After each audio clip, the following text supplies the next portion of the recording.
Hello. Everything is on fire. That is what I hear. That is the current Accurate. state of affairs. But no matter that, we keep doing what we're doing. So, another week, and we have another guest. Valerie, thank you so much for joining us this week. For those that haven't met you before, would you like to introduce yourself real quick, baby? And Yes, if of not, it's course. mandatory, actually. So, Yeah, I will introduce myself. And thank you for having me. I'm Valerie. I'm from the Netherlands, originally from Germany, but I live in the Netherlands for 14 years now, so that counts as being Dutch, I guess. And I'm living here with my partner and my two cockatiels. They're not in the room at the moment because I was afraid they will do like this crazy scream party. And I'm an independent consultant. I have my own company and I do all kinds of things in Power BI and data visualization and storytelling and these kind of things. nice. Awesome. Well, we usually even encourage having some kind of disturbances in the episode, unless it's on our end, then of course not. But then, of course, we have a very, very distinct checklist to make sure this isn't happening. Anyways, so with you running your own consult, I have a feeling where this next question might go. But then again, I have been surprised before, so who knows? Valerie, what's your favorite data thing? Well, I think it's data visualization, really data visualization, because people always think data visualization is just about coloring stuff, using visuals and these kind of things. But it's actually about getting clean data, getting a good data model, getting the understanding the data, knowing what the business needs, knowing what the process is, and then visualizing it and then making sense and helping people to take actions. And that's my favorite thing, like the whole thing, not just coloring stuff, which is also fun. But it's much more fun if you actually can do something with the data. I think that's what the fun part. So we need the clean, good data before we can make the pretty colors. Yeah, exactly. Because if your data isn't good and the data model isn't good, then you can make it as pretty as you want, but the data is not right. People get that. Like the business, they will open the report and they're like, that's really pretty, but it doesn't make sense. So true. So, That's what what you happens say? whenever I open Power BI. This doesn't make That's a me problem. That's a different thing, and that's a different discussion for a different day. But so basically, what you're saying is the making things pretty is only the very last puzzle piece of data visualization. Yes, Hey, it Jess, is. I got great news. We might actually have a very strong database game after all. Just not the Perfect. making it look good part, but no. Let's hope. But yeah, I agree because I mean I've been seeing this, and I'm still seeing this so many times that people give me this very pretty report, and I'm like, well, it is looking great. I can already tell you immediately that that number is not right. But it's so It's pretty. it's still very pretty, but Yeah. Yes. might And I be better. think often people forget about it. Like I was thinking about, I'm writing a lot of articles, and I was also asked by some publishers if I want to write a book about all the stuff I'm normally writing, like data visualization, but also getting to know the business and these kind of things. And I was in a chat with the publisher, and they were just like, "Yeah, but we already have books about which visuals you should use." But that's just such a tiny part of the whole process. Yeah. That's like the end bit, right? Exactly, exactly. But people uh, kind of don't understand it. It feels like that for me. I have to do a lot of discussions, like in every sales meeting I have, that we really also need to talk about the processes, the data, what they actually want. Like that. Like I get a lot of questions like, could you just design something for us? Of course I can just design something for you, but maybe it would be nice if it makes sense. Does, don't you think?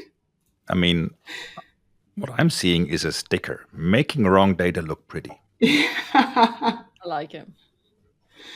I'm on it. I'm on it. Perfect.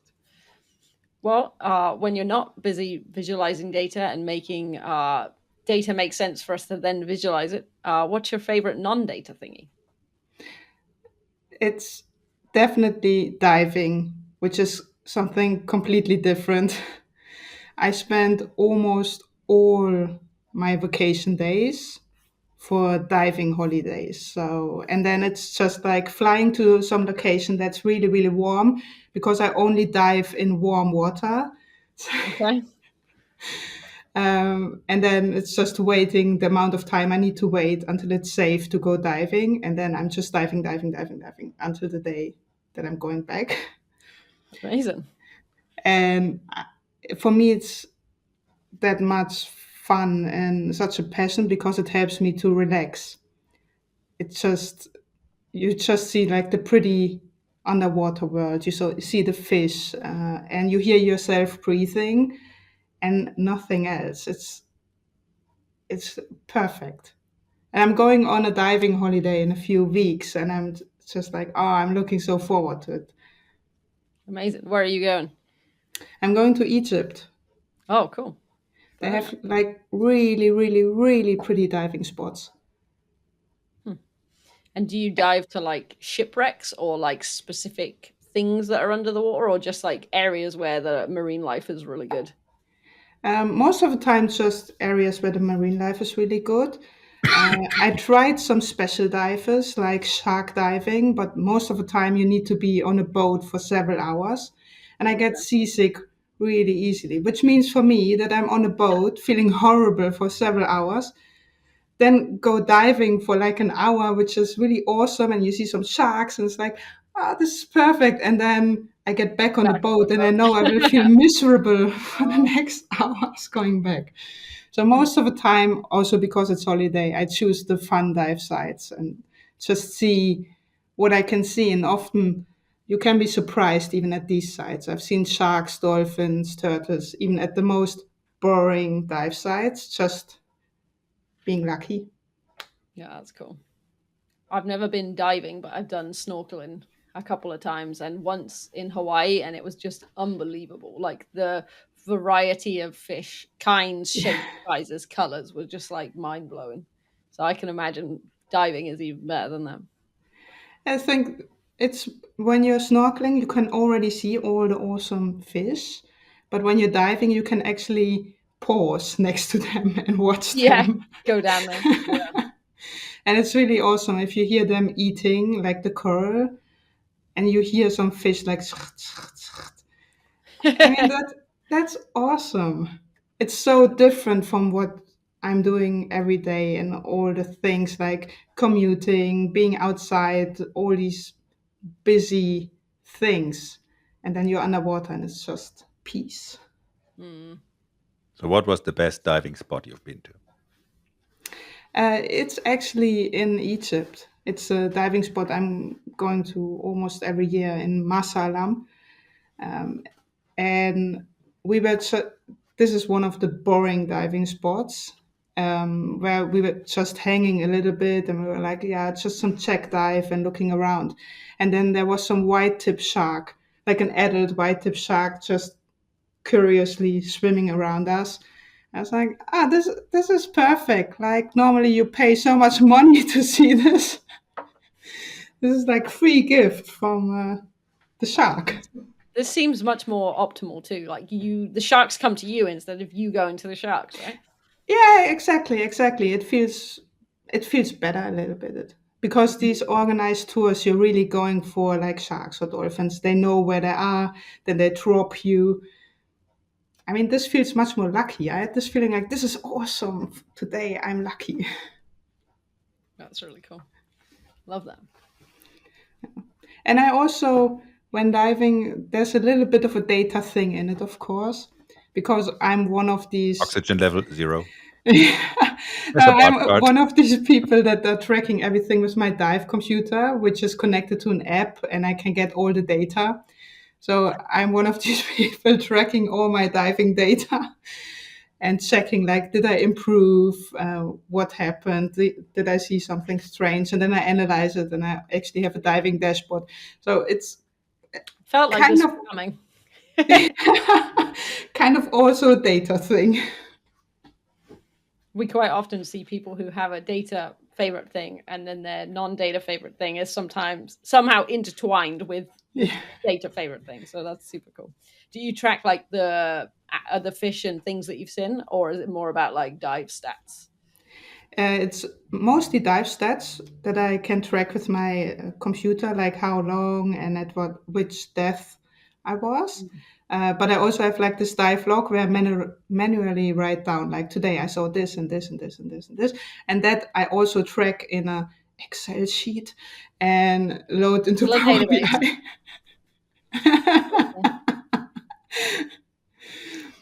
Yeah, Whoa, whoa, whoa. Awesome. yeah, that went down really fast, didn't it? Podcast over. So, speaking of hearing fish eat corals, I mean, Good come one. on, Jess, you gotta. That was good. I know. I'll give you. I thought I make was going to happy. do something with the fish, and then when she came up with the eating fish, it got even better. The fish eating the corals. Valerie, what is your favorite food? It's kind of related to living in the Netherlands. It's cheese. I know it's not a dish, but if you have Oh, yes, different it is. sorts of cheese, it's a dish, isn't it? 100%. Little cheese board. Totally fine. I really, really love cheese, and I love Mexican food like wraps and nachos and these kind of things. And a few years ago, I was on vacation in Mexico, and in the hotel, they had actually all the nachos and stuff, but they also had a bowl with warm chili cheese, like a whole bowl of melted cheese. That was awesome. I have good memories. Of the cheese bowl. I like it. We will totally allow a cheese ball by itself to count Yeah. as a dish. Yeah, just get a spoon and 100%. People, don't let anybody ever tell you that cheese is not a meal by itself, because it totally is. I mean, I kind of disagree with you, Jess, when you said a little cheese board. I prefer a large cheese board, obviously. Yeah, little is like no, I don't really mean small, you're right. Yeah, the thing is, I'm serious about cheese boards, so I just want to make sure we're on serious. this. I wasn't overly worried that we wouldn't be on the same page, but still, I think this is one of the situations in life you really have to be crystal clear with communication, because Understood. then one day somebody shows up with a cheese board that has like 2 tiny blocks of cheese, and you're like, "What is happening?" Exactly, gone. What kind of very sad magic trick is that? Yeah. So is there a particular cheese that's going on the cheese board that is your favorite, or I like the mix, like the soft cheese, the old cheese, like all these kind of things. They all have something about them, and so it's the all mix. cheese? All the cheese. Perfect. But I think living in the Netherlands, this is kind of cheese paradise because we have these shops where you can just buy cheese, and that's awesome. But it's also really hard because then I get into one of these shops and I'm like, I would like to have something of everything, but it's maybe too much for now. As you're like, no, this is fun. Well, that's why you need friends like us to come help eat some cheese with you. Exactly. Exactly. So when you're in the Netherlands, we get some cheese. Nice. That works for me. Perfect. Also, this is too much cheese is kind of my safe word. So, just so everybody Amazing. knows. Anyways, now I want cheese. How does every single episode with me wanting food? Well, I kind of know how that happens. Yeah, we set ourselves up for failure with the last question being what. Yeah, we really should change about that food. question to Yeah. what is your favorite musical instrument? Or like, what is your favorite exercise? And then we'll be like, oh, I'm going to go work out after this. But instead, we Yeah. eat cheese. Hmm. Yeah, let's stick with the food question, just because I would rather. For safety. Well, let's not go there. I was gonna, when Valerie was telling us about that spreadsheet where she's tracking all her dives and everything. I was like, well, I was tracking all my workouts when I was still working out, so that's a thing of the past, kind I of. still But think Excel has plenty of uses. My comment was more about tracking exercises than the Excel thingy. And yes, I agree. I mean, we have an Excel sheet that tracks all the guests on this show. So Yeah. Very true. at some point, we should really turn this into a power app, I guess. Actually, Mm. that's what the cool kids do, but I have no idea how to do that. So we're going to stick with Excel. That's why we're not doing it.